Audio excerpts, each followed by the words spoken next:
తన జాతీయ రాజకీయ ప్రస్థానాన్ని కొనసాగిస్తానని తెలిపారు మాజీ సీఎం బీఆర్ఎస్ అధినేత కేసీఆర్. అవకాశం వస్తే 100% ప్రధాని రేసులో ఉంటారని అన్నారు. కేంద్రంలో ప్రభుత్వ ఏర్పాటులో ప్రాంతీయ పార్టీలే కీలకమన్నారు. ప్రధాని రేసులో తాను ఉన్నానన్నారు కేసీఆర్. జాతీయ రాజకీయ ప్రస్థానాన్ని కొనసాగిస్తాను.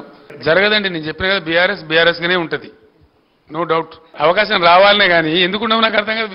I will be in the race.